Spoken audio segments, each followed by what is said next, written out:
Ce podcast vous est offert par Luminus, le partenaire énergie de votre entreprise.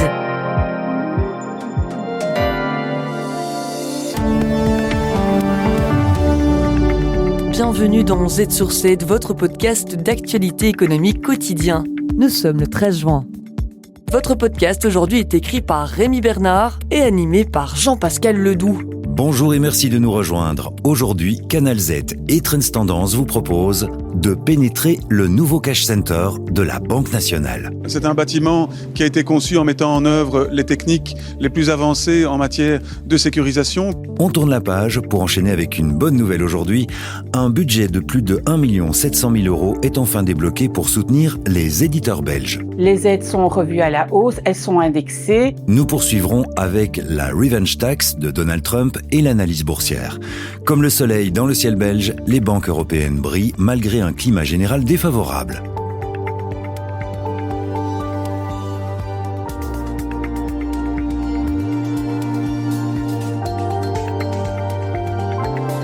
Z sur 7 à la une. Pour débuter cet épisode, coup d'œil sur une nouvelle machine permettant de trier jusqu'à 30 billets de banque par seconde. Cette machine est également capable de vérifier leur authenticité et leur état. Ce bijou de technologie intègre le nouveau centre de traitement des espèces hautement sécurisé de la Banque nationale. Situé à Zelig, il vient tout fraîchement d'être inauguré et représente un investissement de plus de 100 millions d'euros. Vincent Magnier, le directeur de la Banque nationale de Belgique, se réjouit de ce nouvel outil. C'est un bâtiment qui a été conçu en mettant en œuvre les techniques les plus avancées en matière de sécurisation, que ce soit dans la géométrie du bâtiment, l'organisation des différents périmètres de sécurité concentriques, mais également la mise en œuvre de moyens technologiques très avancés en matière de sécurité sur lesquels, évidemment, je ne peux pas m'étendre. Dans ce centre, la quasi-totalité des opérations est automatisée, ce qui permet au cash center de fonctionner avec environ 80 employés. Cela représente un tiers de moins que lorsque l'activité se faisait encore au siège de la Banque nationale, en plein centre de Bruxelles. Les billets sont imprimés en Autriche et au Portugal et sont ensuite stockés au centre en attendant leur mise en circulation. Les billets de banque sont également acheminés régulièrement vers le cash center de la Banque nationale pour y être contrôlés. Et donc, en moyenne, chacun des 600 millions de billets en circulation en Belgique font l'objet, une fois par an, d'un contrôle dans notre cash center. Chaque année, 60 millions de billets endommagés y sont détruits, puis remplacés. Le centre traite également les contrefaçons. Environ 14 000 faux billets en circulation sont saisis et analysés chaque année. Nous avons également un laboratoire au sein duquel des experts étudient les billets qui ont été identifiés comme falsifiés, de manière à étudier davantage, à connaître davantage les techniques utilisées par les faux monnayeurs. Un tel investissement pourrait sembler dépassé à l'heure des paiements électroniques, mais les Belges restent encore fortement attachés à l'usage de la monnaie sonnante et trébuchante. Le recours au paiement électronique s'est intensifié, notamment dans le cadre de la crise du Covid, mais on constate qu'actuellement encore environ 4 paiements sur 10 se font au moyen de billets de banque. Et au-delà de cela, les enquêtes réalisées auprès de nos concitoyens montrent que ceux-ci restent attachés à la possibilité de pouvoir payer en espèces.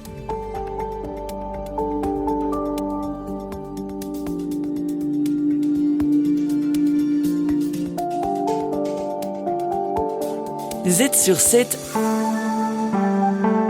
à la une. Et puisqu'on parle d'argent, les éditeurs belges peuvent se réjouir. Le gouvernement de la Fédération Wallonie-Bruxelles a débloqué plus de 1 700 000 € pour les soutenir. L'arrêté royal définissant les modalités d'octroi a été publié au début du mois, avec tout de même 6 mois de retard. Karine Lecomte est directrice générale à l'ADEB, l'association des éditeurs belges. Que ce soit pour des projets ponctuels d'édition d'un seul titre ou pour des projets éditoriaux qui se développent sur une plus longue période, les aides sont revues à la hausse, elles sont indexées et elles vont permettre aux entreprises éditoriales de faire passer aussi dans leur demande d'aide des frais structurels, donc qui couvrent l'activité éditoriale en tant que telle, en tant qu'activité économique. La grande incertitude aujourd'hui concerne l'attribution effective de toutes les aides. En raison du retard, les commissions chargées d'examiner les demandes de subsides sont restées à l'arrêt durant toute la première moitié de l'année, entraînant une accumulation de dossiers en attente. On risque de se retrouver maintenant devant une situation de goulot d'étranglement et une nécessité pour ces commissions d'aide de rattraper le temps perdu au cours des 6 prochains mois pour être sûr que toutes les demandes peuvent être traitées d'ici la fin de l'année, parce que les crédits qui n'auront pas été utilisés ne pourront pas être reportés à l'année prochaine. Et les subsides accordés ne concernent que les nouvelles publications. Une restriction que l'Association des éditeurs belges souhaiterait voir supprimée. Tout le catalogue des ouvrages qu'un éditeur a pu construire au fil des années n'est pas éligible à une demande d'aide. Ça, c'est probablement quelque chose qu'il faudra rectifier à l'avenir, parce que ces catalogues, ces fonds éditoriaux recèlent des véritables richesses commerciales et économiques pour un éditeur qu'il est important de remettre en évidence. Le décret de la Fédération Wallonie-Bruxelles prévoit également des mesures en faveur des auteurs. Et les éditeurs bénéficiant de subsides seront tenus de leur verser des avances sur droit d'auteur. Z sur 7 à la une de Trends Tendance. Le magazine Trends Tendance mène l'enquête, un journaliste en dévoile les coulisses.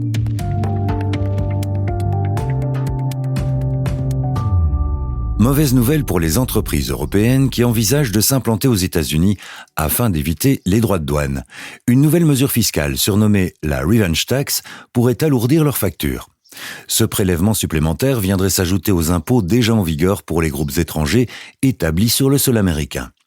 Camille Delanoz reçoit Sébastien Buron, journaliste chez Trends Tendance, pour un éclairage sur cette taxe de représailles. Alors, comme vous l'avez dit, cette revenge tax, en fait, c'est une taxe de la vengeance qui a été imaginée donc par l'administration Trump et qui est cachée dans la fameuse nouvelle loi budgétaire donc de cette administration Trump et qui porte le doux nom de Big and Beautiful Bill, donc en français la toute grande et belle réforme budgétaire. Alors, de quoi s'agit-il en fait Donc, il s'agit d'un nouvel impôt, tout simplement, d'une nouvelle taxe qui a pour objectif de faire contribuer davantage les entreprises et les investisseurs non américains qui perçoivent des revenus aux États-Unis. Donc, les impôts sur les sociétés, les taxes sur les dividendes, etc. Et donc ça concerne les entreprises de l'Union européenne, mais aussi le Royaume-Uni, le Canada, l'Australie. Et concrètement, qu'est-ce que ça signifie pour ces entreprises ? En fait, la taxe vise surtout les pays qui, selon Trump, ont des pratiques fiscales qu'il qualifie d'injustes. Alors, c'est quoi les pratiques fiscales injustes aux yeux du nouveau président ? C'est tout simplement, en fait, les pays qui ont mis en place une taxe sur les services digitaux des géants de la tech américains. Donc, vous les connaissez, les Google, Amazon, etc. Et donc, tous ces pays, donc forcément, c'est-à-dire l'Union européenne, le Royaume-Uni, mais aussi le Canada, l'Australie, tous ces pays qui ont les géants de la tech américaine dans leur collimateur, eh bien, risquent de tomber sous le coup de cette nouvelle taxe.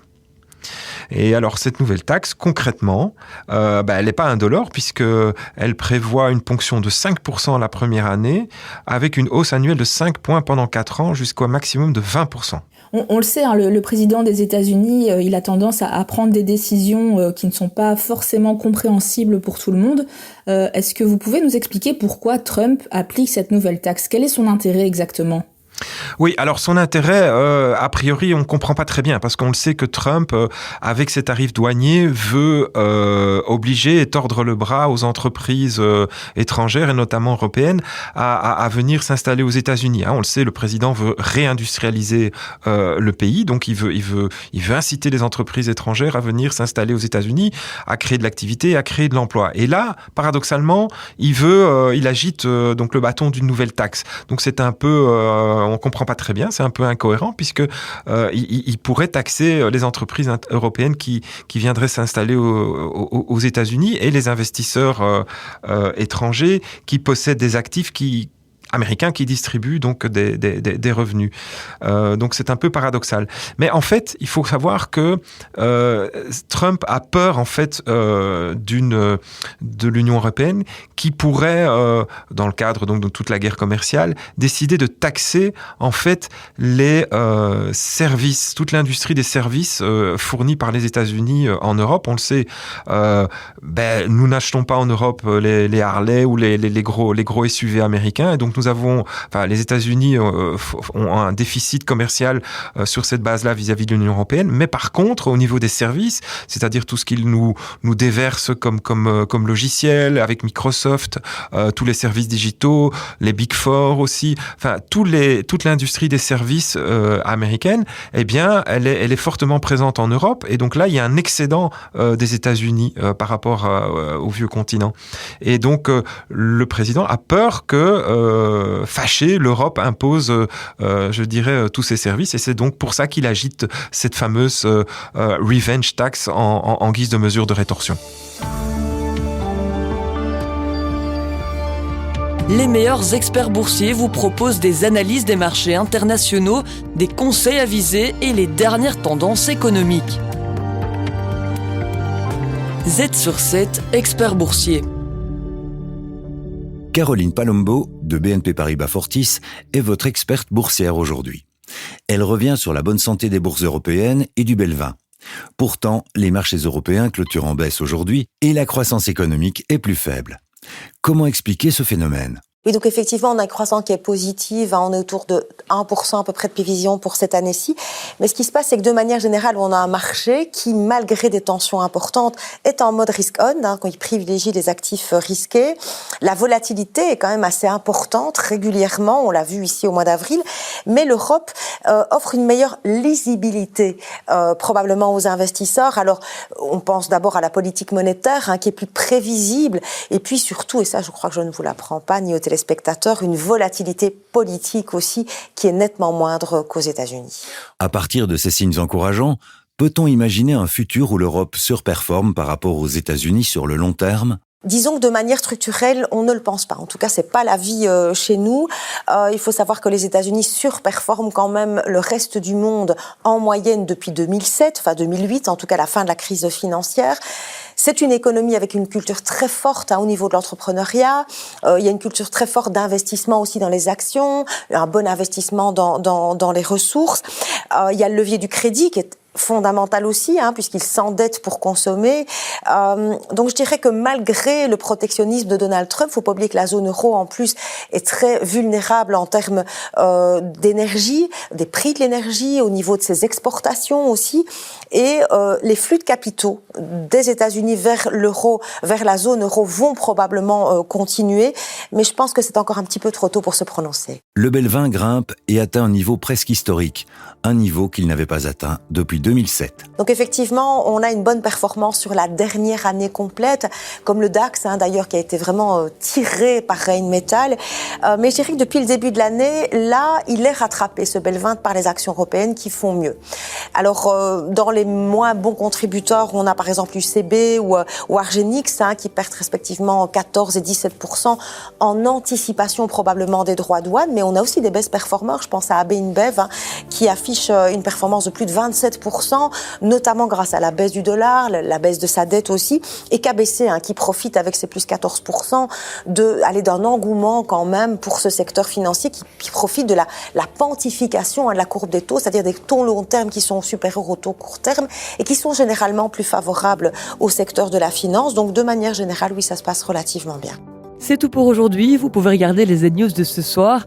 Et Jean-Pascal, à quoi peut-on s'attendre dans le podcast de demain ? Eh bien, pour le savoir, il faudra être à l'écoute. Demain, vous retrouverez Anne Marchand et Amit Faljaoui pour entamer votre week-end en notre compagnie. Je vous remercie d'avoir choisi Z sur 7 pour vous informer sur l'actualité économique. À bientôt dans un prochain épisode et déjà bon week-end.